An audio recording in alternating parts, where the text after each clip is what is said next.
Okay, my name is David Lucas. I'll be talking about the Holy Graal. Yes, notice it's Graal, not Grail. So I'll tell you a little about myself. I've been in the Columbus area almost 25 years. Been doing Java for almost 21 years. So I've been around the area, seen a lot of different things, front end, back end, stuff like that.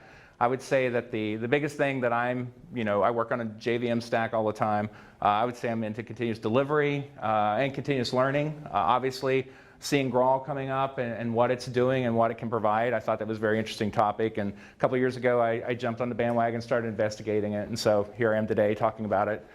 I'm also a Kotlin enthusiast. How many here are doing Kotlin mobile, maybe?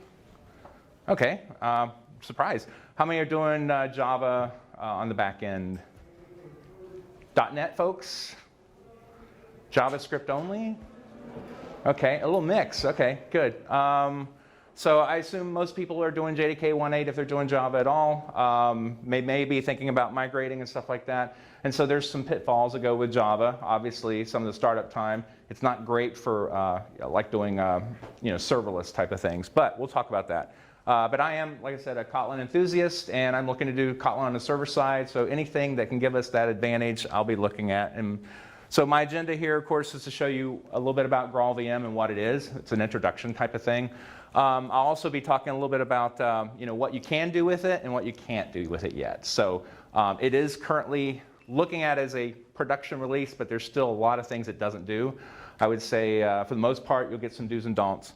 But yeah, my goal for looking at GraalVM, again, is more for Docker type of runtime environments where I can shrink the environment. And so that's really my goal to looking at GraalVM in the first place. And also there's an alternative there for the JIT that we'll talk about. So yeah, my goal for this session is to talk about GraalVM, obviously, and then to go into a demo, show you a little bit of polyglot. I will say I am not an R, a Ruby, or a Python person. I do some JavaScript on the front end every now and then when I have to, and some Node.js stuff here and there. Well, I'll show you a demo, a little bit of a mixed environment and how that looks. And then also to show you the LLVM. How many people are familiar with LLVM, what it stands for and what it's for? So it's basically, instead of compiling something to binary and executing only in one environment, it's kind of like bytecode. It's a little bit higher level. It has bitcode, BC extensions for bitcode, and it'll allow you to run a binarily compiled LLVM module on multiple platforms. So it's very similar to JVM. And then of course I'll talk about native images and how we can compile either a Java jar file or some of the other stuff into a native executable. So GraalVM, where did it come from? What is it here for? So a long time ago in a galaxy far away, Oracle was playing around with this JVM on the developer or the database side of things, right? And so they tried to do things like they had PL SQL and stored procedures. Everybody knows stored procedures, right? Heard of them at least? Okay. So stored procedures are how you execute things inside the database. And they're like, well, let's do something different. Let's do Java on that. And they started playing with the JVM and got extended modules inside the database to allow you to do Java execution. There was this thing called JSQL at one time. So they really tried to expand it and make it really cool. And so they took some of the things they learned, added it with some different stuff that came along, some research that went along as well, and they came up with a thing called GraalVM. Like I said, it's many projects that came together. And so the GraalVM itself is Community Edition, and they also have an Enterprise Edition. We can briefly touch on that later. So the focus will be about, for their goal, was to have something that performed.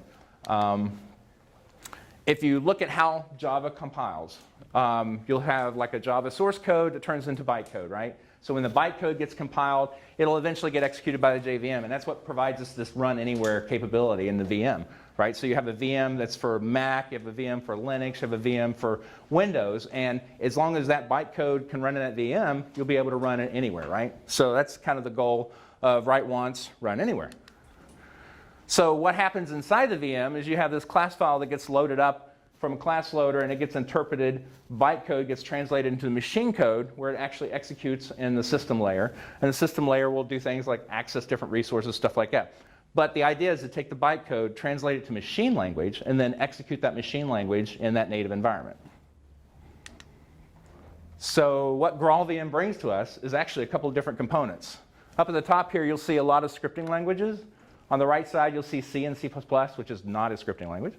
And then you'll see the JVM languages like Java, Scala, and Kotlin. So that's kind of the opening gate that the GraalVM brings to the JVM. Now, Graal itself is not a replacement of the JDK, but an enhancement of the JDK. So think of the JIT, if anyone's familiar with the JIT, J-I-T, it's a just-in-time compiler.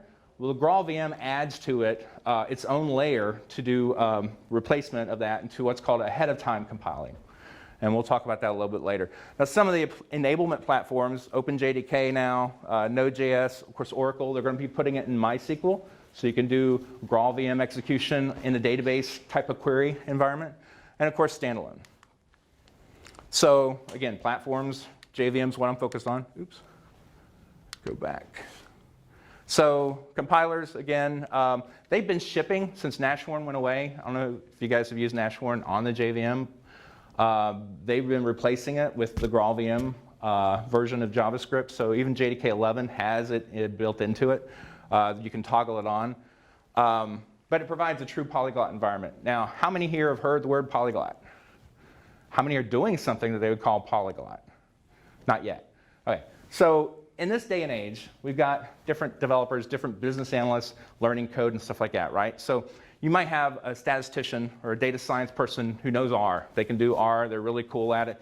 But then you say, well, you know what? I've got this other guy who's doing Python development in the AI side.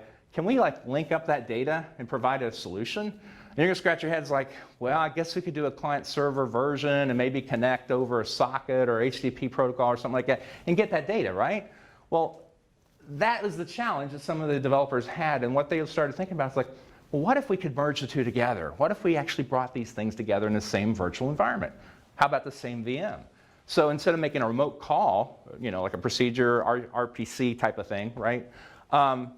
Why don't we put it together and share the environment? So I can actually make a method call from my Python environment, my JavaScript environment, into the R environment. And then I can get the data I need out of that. So the person who's coding that section doesn't have to change the scripting language that they're using. And so that's where Graal kind of got its power. And that's really, I think, where the popularity right now is in the tool. It's definitely easier in JNI because you can actually load LLVM into the runtime. So that's another nice quality.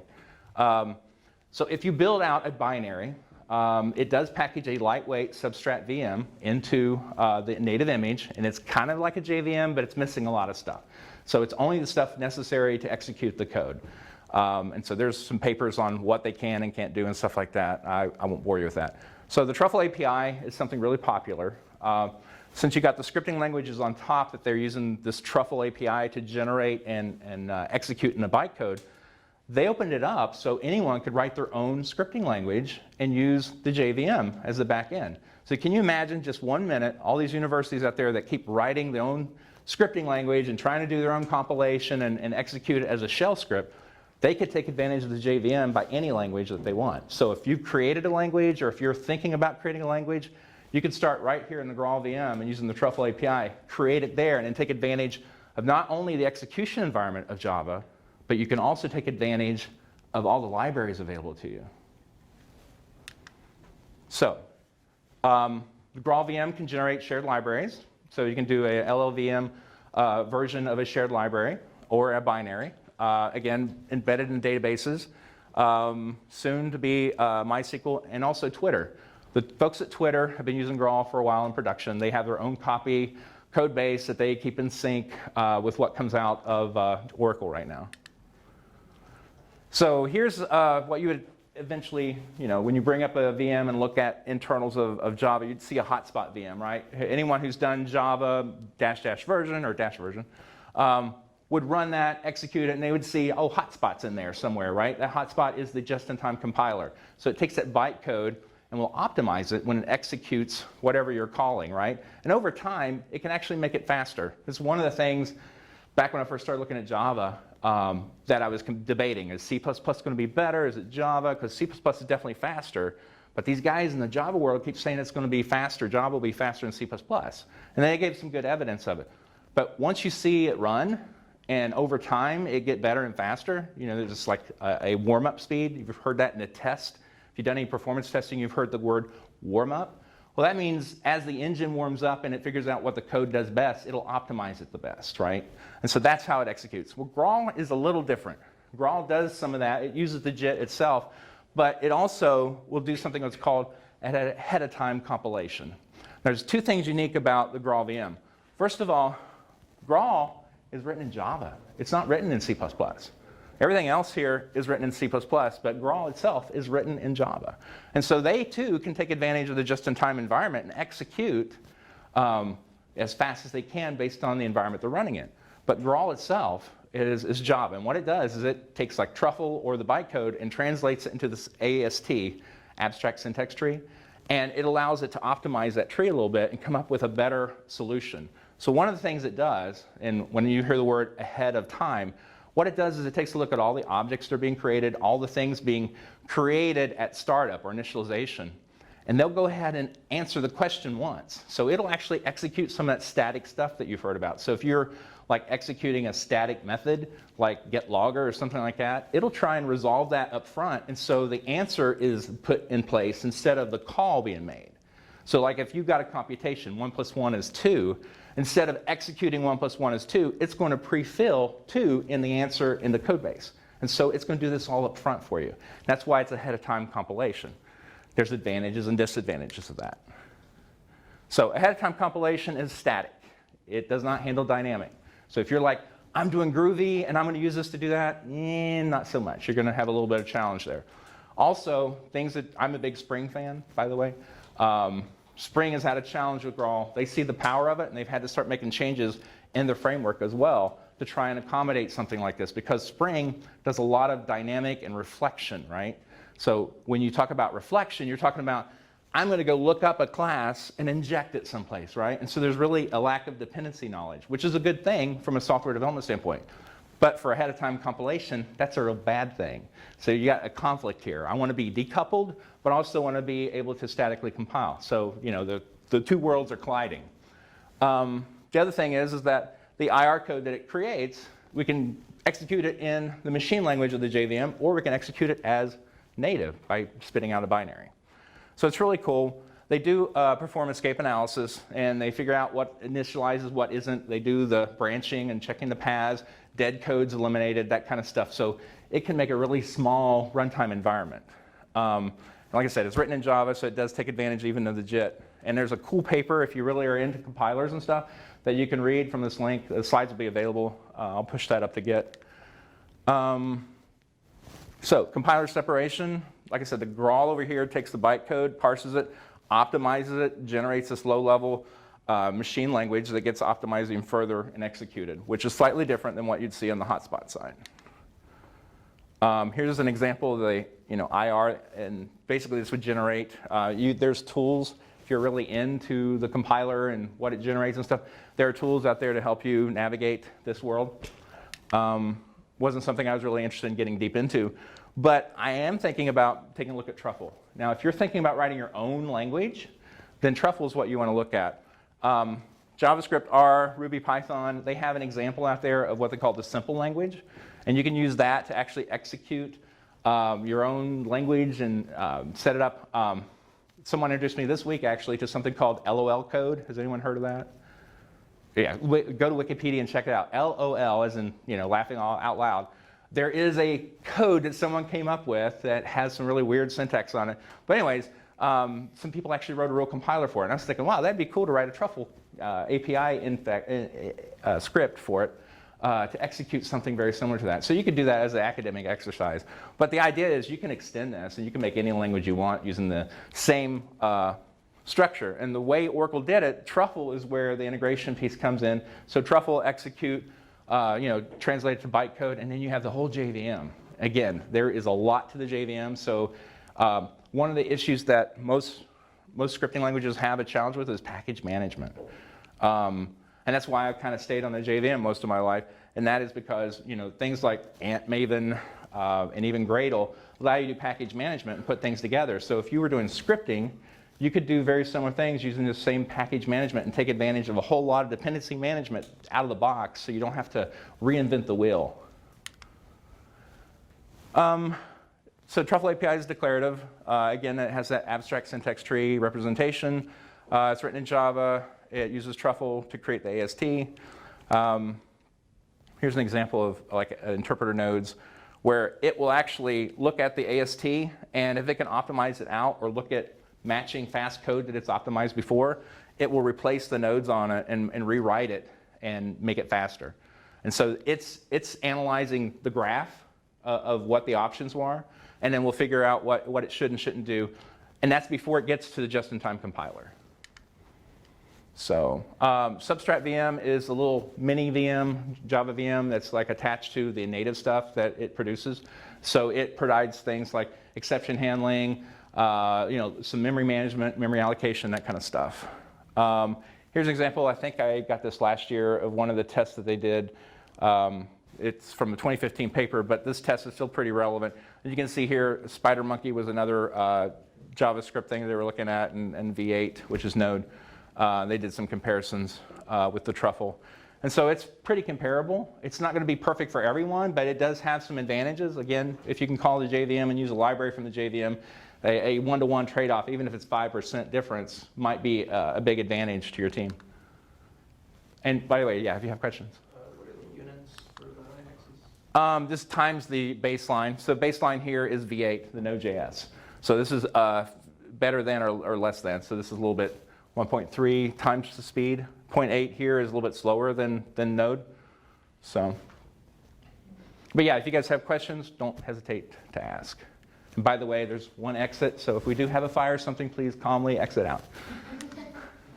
Another benchmark here. Again, this one is a little different. This is server versus Graal.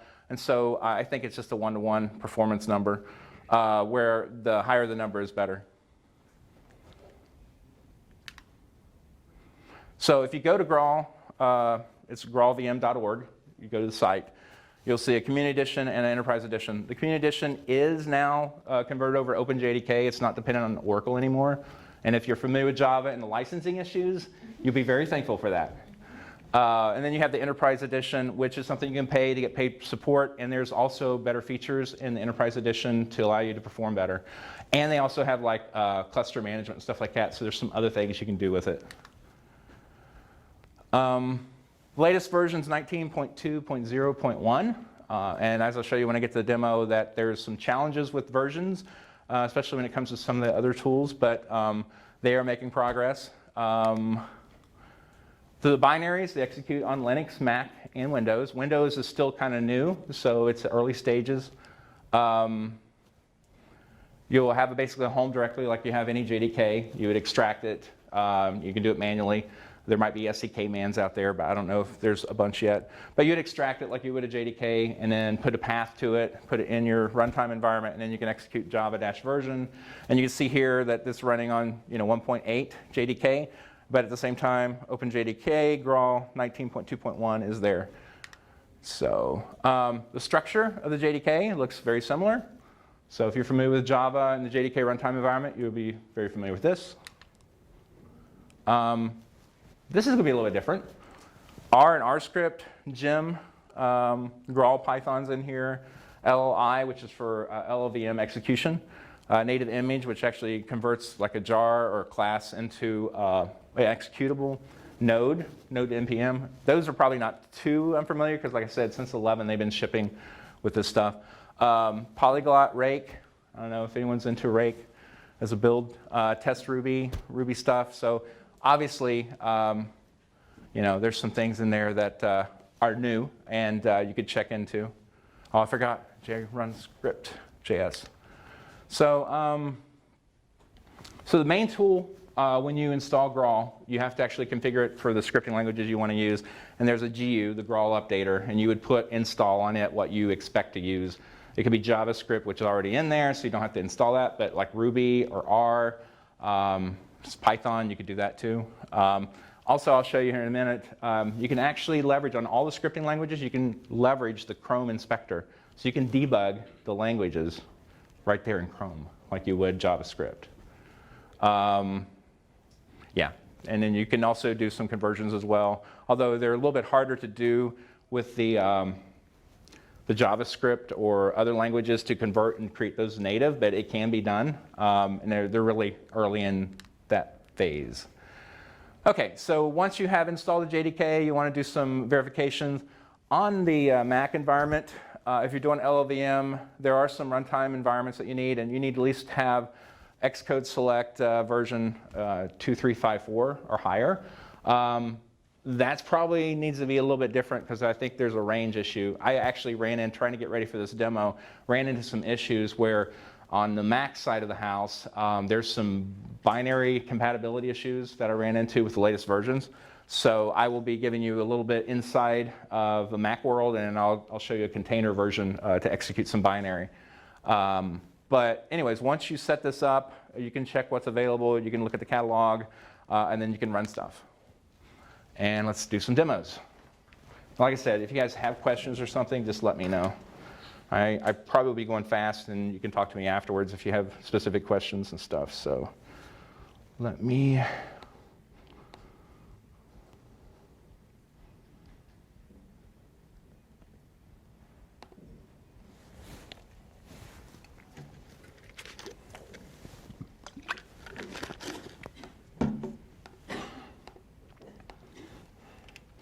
Okay, so the project, if you would get this out of GitHub, basically has like a hello world type of thing and a couple other ones. So I'm going to step through these, and I'm probably going to be fairly fast. So can everybody see that okay from the back?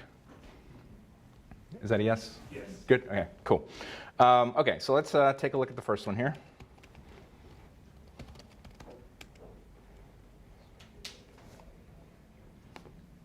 And see.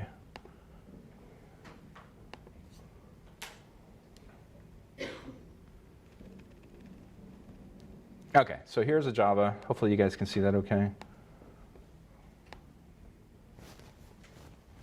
Everybody can see the bottom line, or should I go a little bit bigger?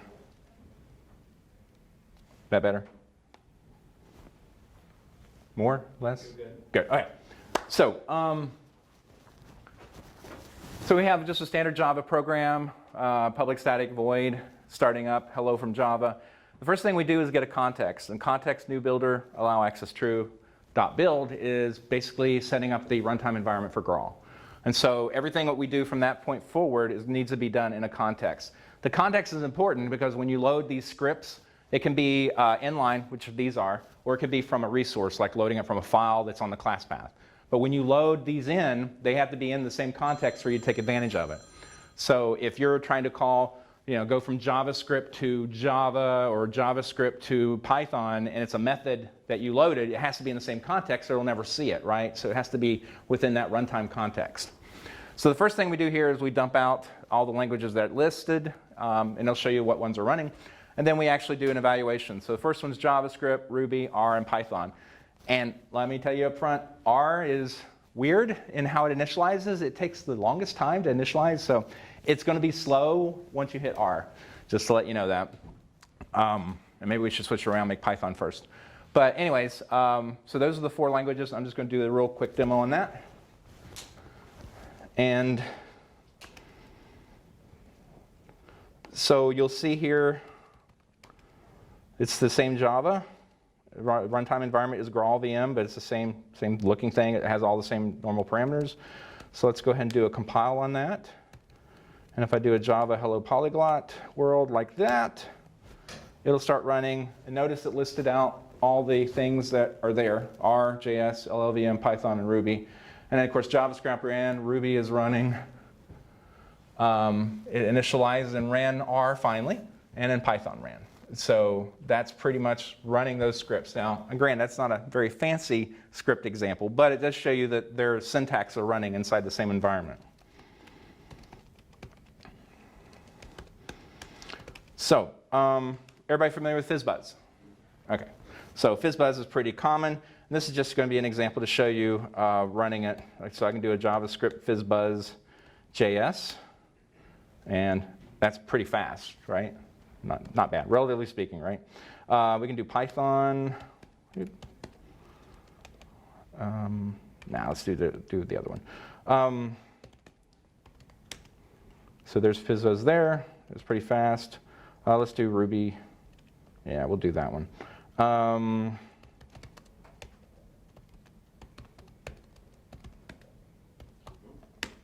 So this one, I'm actually going to open up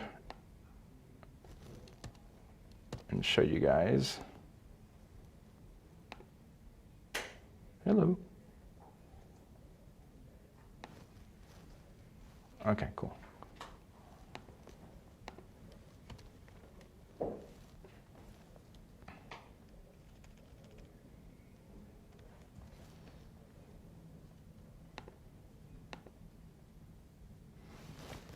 So you don't always see Ruby inside of a Chrome debugger. And so now you can actually step through it. So if you like some of the JavaScript tools you're using, you can actually use it. Oh, that was fast.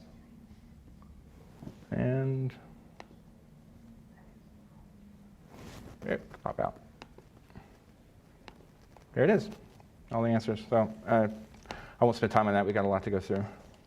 But if you do have questions, you can definitely see me later. So I have a question. Yes. So if I ran Python and then that Python code on my machine, I don't have Graal on my machine. So I'm trying to understand what's technically happening differently on your machine than what would happen on my machine if I had that same Python code and I typed that command in there.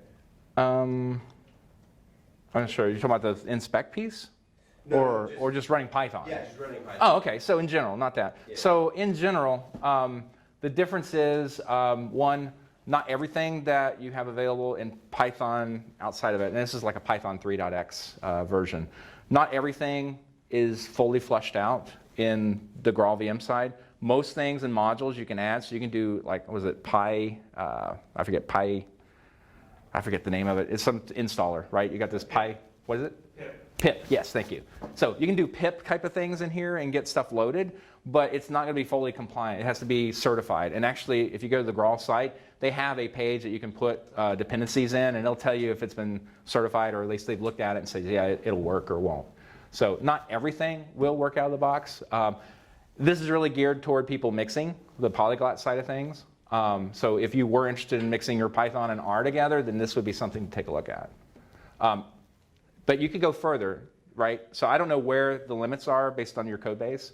It could do everything you want. It may be limited based on some third-party libraries that you're including that have binaries that are not compatible. But so the other thing is, anything you could do in JNI, you have the same kind of rules that have to apply in compatibilities with the JVM. So like if I'm running 32-bit code in one library and 64-bit in another, they may not clash well together, right? So those are some of the challenges you'd have trying to use Python with some native extensions. Does that answer your question? I think I'm kind of looking more low level, like, so I've got the Python code. Oh, okay. I go to the Python interpreter, and then what's next? Right? Okay, yeah. Versus on your machine, Oh, something yes. different is happening. Yes, yes. So the Python interpreter, so if I look at Python here, this is not your dad's Python. Actually, that one is. I don't know if it linked to it or not. Let me do the Graal Python.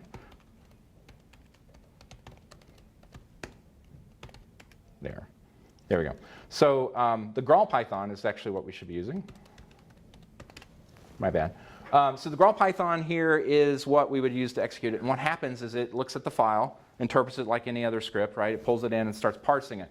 But in the Graal world, it parses it to the truffle API, right? And the truffle API says, okay, I've got this token. I need to create this token in the syntax tree. And it creates out the operands and operators, right? No, operator, operands. So when that tree gets created, that then goes into the Graal engine that says, okay, let me compile this thing and turn it into bytecode for that runtime environment. And that's what it does within the context that we saw. So if we look at the code for this, it's normal Python code. I mean, there's nothing special about it. There's no Graal stuff in it. It just reads it, interprets it, creates a tree, and then it executes it in the JVM. So then out of the box, does it have the ability to do all the languages we're talking about, or do you add those one at a time as sort of, this is the base Graal, and now I add, quote unquote, add Python to Graal, or I add Ruby to, is there? Yeah, so out of the box, JavaScript is there, and the LLVM, I think, a tool set, or part of the tool set, but not the native image. So you would do a Graal update of Python, install Python. Got it. And let's see, is it there? Yeah, so it'd be an install in whatever components it is. And they have tutorials and stuff to help you get started on that, so that they can get you going on that. But yeah, so you would install the type of scripting language you want, and then you'd start going from there. Okay, so let's go to the next phase. This next one is a better example of showing what's going on. So everybody's probably familiar with React if they've done any Node.js stuff. This is using Express, though. But you're probably familiar with actually doing web stuff, right? Can everybody see that? Cool. So let's talk about what's happening here. This is JavaScript. It's going to be loaded. Notice that we still have requires, right? So that means the JavaScript node environment is being interpreted that way, and we're actually loading this stuff up and pulling it in. So if there's a dependency, it's going to be seen here and loaded up. There's a way of adding additional stuff to that runtime environment. So the first thing we see here is we're evaluating a file. It's validator.ruby, so we're using some Ruby to do some validation. And then we have a method, basically, that'll be part of that validator. Next, we're reading the R function graph, and an R is going to be pulled in, and that's going to be what we use to actually create a graph here in a second. And then we have some encoding stuff followed by the graph call. So when we call graph, we're going to be passing in a function. It's going to be executed. The parameters are going to be provided in there, and then it's going to execute the thing and provide sizing and stuff like that. I need to scroll down. And down at the bottom, you'll see that it's will be up and running and managing that. Now, notice it's going to call this plot function. And that's going to come out of the other environment. So if I pull up validate, and what was the other function?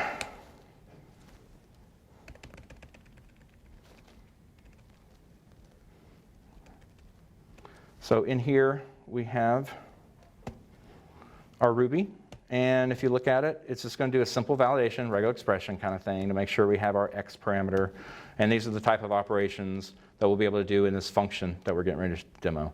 This is minus, plus, star, and exponents, right? And you can put parentheses around things. So it looks kind of cool. Then we look at the actual R stuff. And R, of course, can do what? SVG. And that's why people love it, some of the graphic stuff behind it. So when you do SVG here, you'll actually be able to see how it executes. And again, it's just, some standard stuff, and this is going to be loaded up into the website. So let me go ahead and kick that off. Again, this is your normal node stuff, but if I do a which node, notice it is the GraalVM node. And when I go to execute this, which would be simple build.sh, make sure everything's still there. This is going to do the npm install. Everything should be already loaded for me. Pre-installing some stuff, okay.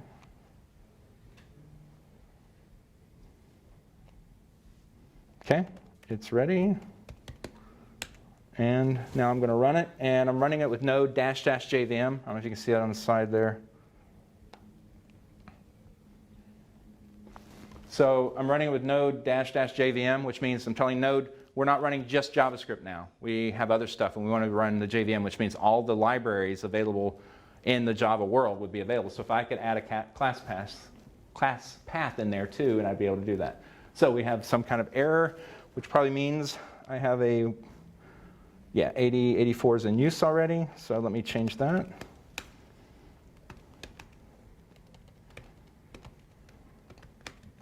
Probably have it running someplace else.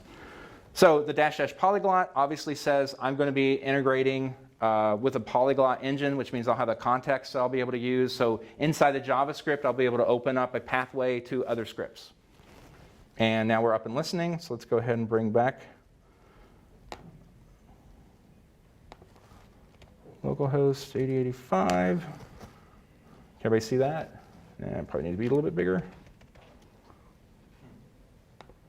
Okay, so now I have a little function up here, f of x equals something, right? And if I do f of x equals x squared, what do you think it'll look like? Anyone remember? Parabola? Let's see. Initializing, ta-da, you got it right. Awesome. Now, keep in mind the complexity here. JavaScript calling Ruby to validate what I just put in for a regular expression, and then calling R to do the SVG function. And this is all being displayed from Node.js Express. So all inside of JVM. So it's really like, whoa, mind-blowing, right? So you can do some other things in here too. Let me just do a negative one here, just to show you that it's not made up. There you go. So, and it also does some really cool log stuff. Log of x equals. Oh, it already did it. Okay, that was fast. So anyways, now R is initialized. Everything comes up fast for R. Any questions on that? How are we doing on time? Okay, gotta keep going. Does this play well with Babel? I don't use like ES6 or something like that? You have to check. It depends on what functions you're using. I think it is ES 2015, maybe.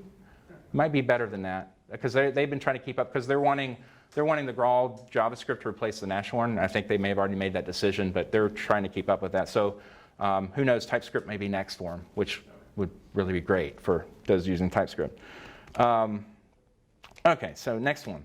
Let's talk about some speed. Now, this is not going to be your big benchmark for doing a lot of stuff. It is just to show you just a real quick example of running with JIT and running with Graal, just to show you what's going on. So let me go ahead and do a quick build here. So there's a little run without here, and I'll show you what's going on. So this is basically doing a count on uppercase words. And I'll show you the input here in a little bit. It's not that big. But you can see it's running through iteration. It's counting the words, and we're just timing each iteration on how long it takes to count the words within the text. And of course, we're getting averages in here for all 10 runs. So it's about 452 milliseconds right there. So 452 milliseconds is the average, 10 iterations, right? Or something like that, close to it. So if I just show you the input, it's nothing big. We got a couple words in there, right? So welcome to Ohio Developer Fest 2019. Yay. So how fast do you think it's going to be if I run it with a Graal? No guesses? Going once, going twice? No? 200 milliseconds? About 50%? Okay. Yeah, and I've seen this demoed before, so I'm using the same strategy as I saw. And it's basically, this is a demo of speed. Why would I show you something slower, right? So here we go. See how fast this goes. Now, I also included on here information about the compilation and how it's actually adjusting the abstract syntax tree to optimize it. And you can see now it's about 50% faster, right? So I'm going to go back up here and show you some of the information that when it parsed. And these are Java, in speak of Java, right? So it's a runtime environment, it's bytecode and stuff like that. And so what you're seeing is bytecode related references here. And let's go back to the top here. So you can see it starting, analyzing stuff. It's actually compiling, converting all this stuff into the equivalent Java world. And it's actually giving you a printout of the time it's taken to do that too. And then after that first iteration, you can see like the very first call is in the like 400. And then you start seeing it get a little bit faster. And then you see by the fifth time, it's actually 255 milliseconds. Then it decides, you know what? I can do something better because I'm seeing this pattern. Let me optimize out the math call. And it makes a change, and now it's consistently coming out, around 250. And so that's just a quick example of that. And if you want to see the code on that, nothing special. This is just a loop. And again, the reason Graal is powerful and why it will help with memory issues and stuff like that is that it will take all these little short-lived objects, things that we in the C++ days would call stack objects, things that come and go. Well, if they come and go a lot, that means your allocation on your heap is going to be bouncing up and down all the time, and that's going to slow you down. But if they can take the data that those objects represent, the results those objects represent, and inline that, then you don't have to pay that penalty anymore of the memory related to come up with the results. And that's where the power comes in.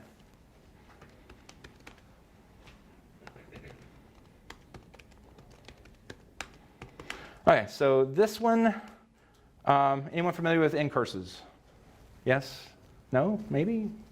All right, incurses is like an old graphics day before we had Windows and stuff like that. We had these really fancy ASCII art graphics and stuff like that, and then incurses is something that does that. So I'm going to show you something from the days of incurses. Let me do a build here. So what you just saw, and it was really fast because there's not much to it.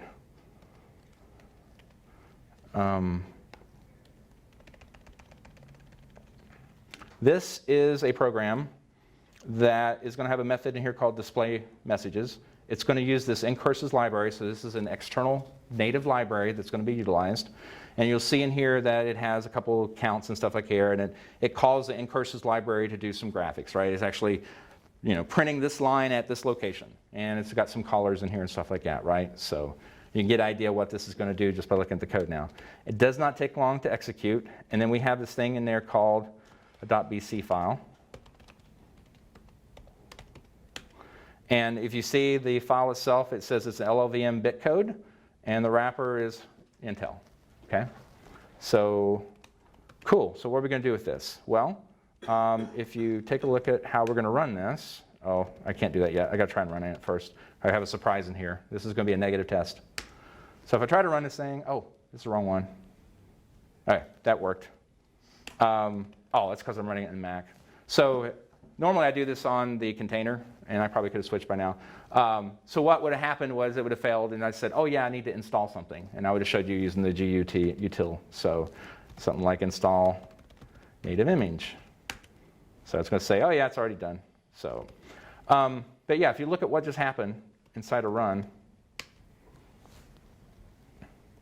like with any runtime environment using shared libraries, we have to actually define stuff about the shared library. In this case, we're running in Mac, and we have to have lib incurses dynamic library included.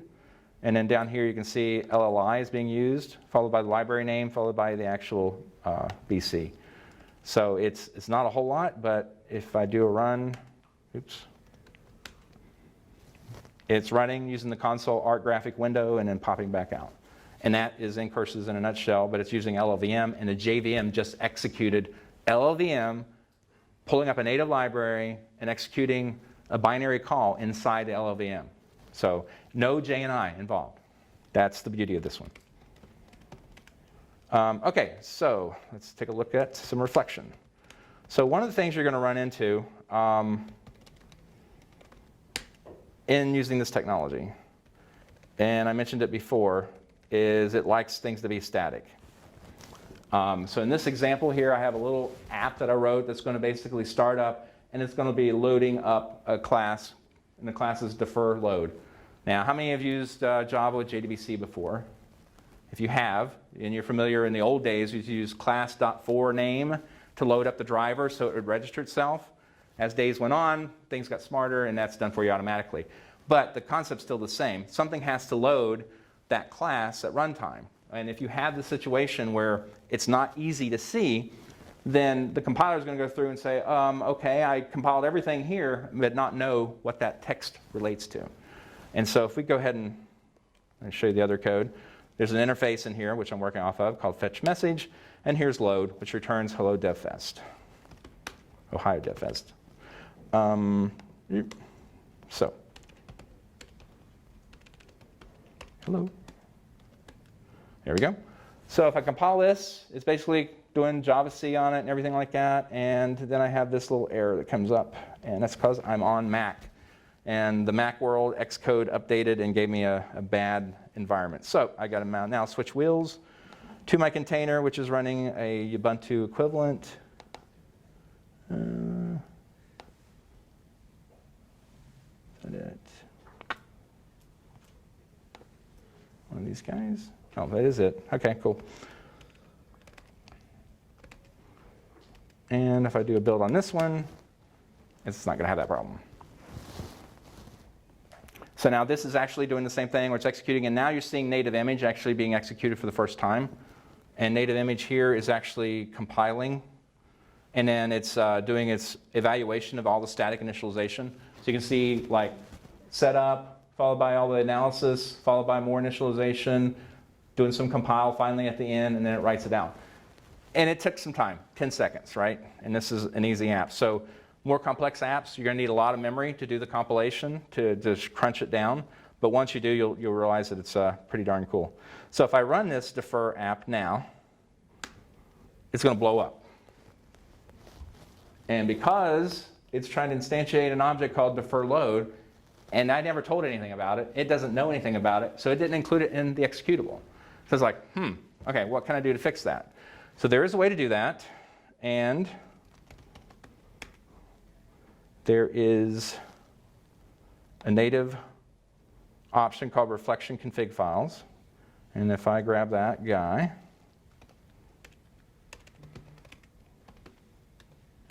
and just paste.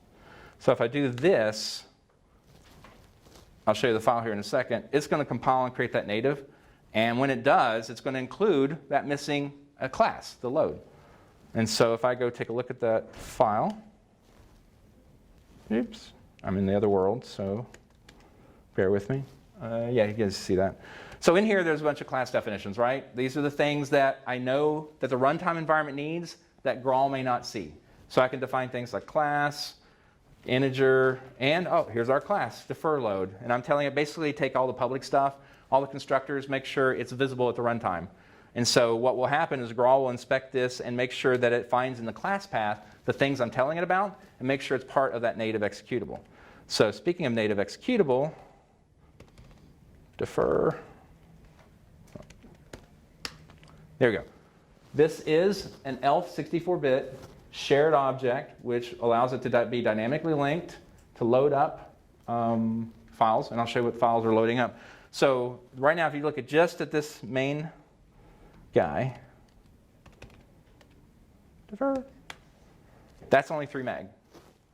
So obviously, the JDK and the runtime environment would be part of this. So that's like 125 meg of the JDK that would go with this if I ran it just through the JVM. I could probably go through all of it, but I'll just show you what the dependencies are. There's no JDK in here. This is all native stuff, which means you're going to run native execution speed. You've got pthreads in there for library threads, a little bit of crypt in there, and of course libc. Those are the dependencies that you get out of the container. So if you're really able to take and define statically your runtime, you could probably start using Graal now and start figuring out how to get it into production. If you have some challenges like I would in Spring, where things aren't quite as clean, they're still working on it. There is progress being made, but it's not quite ready for production. And I'll show you some things related to that. That was reflections, yeah. So I'll just go back to the other world. There are some cool things coming on the Java side, and of course, I wore the Kotlin for a reason. Let me show you some things on the Kotlin side of the house. There we go. So there's a couple, whoa, go back. So there's at least 2 out there, and I'll show you on the slides, there's a couple others. But there's one called Ktor, which is a native framework that can be used with Kotlin, not only in the JVM, but also in native, Kotlin native, and Kotlin JS. How many knew that Kotlin could run in a JavaScript runtime? It does, yeah. Matter of fact, if you go to the kotlinlang.org site and you go to their playground, it's running in JavaScript behind the scenes, and you can actually execute the examples with a little green button, execute the examples, and you'll see it run. And it's running in your JavaScript, or you can, there's an option for JVM as well, so it can run in the JVM. But the real cool thing is that Kotlin can execute in JavaScript runtime. So if you look here, this is just a quick example. Hopefully it shows up decent enough on here. So just real quick, because I got another one to show you. This is an example of Ktor. It's initializing an application environment. It's got modules. And notice the flavor of this is very much inline. The configuration is right there in the module. Now, module here is using something called, I think it's Coin, which is like a service locator. There's a pattern that you can actually look things up and kind of decouple things. But the goal here is to actually be able to load things and define it to where you have, static time compilation, and that's what happens in here. Everything's statically linked, identified by the compiler, and so Graal can actually run with this. There's one issue with this one, though, that I ran into. The latest version of Kotlin, of course, 1.3, is including coroutines, and there's a bug between coroutines and Graal right now that they're trying to figure out, and I could not get one of the potential fixes out there working on it. So, but anyways, the goal is just to have functions to define things, and with that, there's also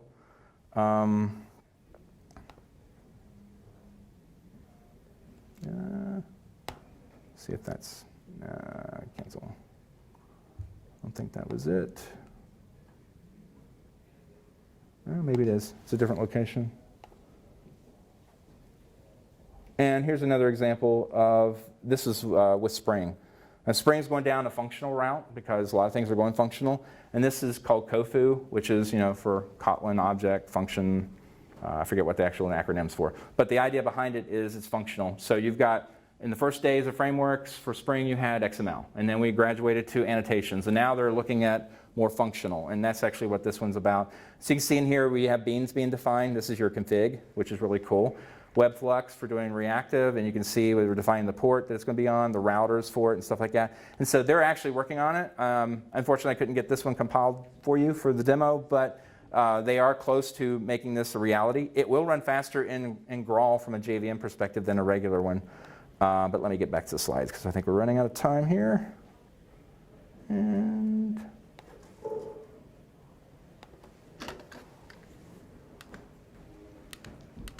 we got through all these.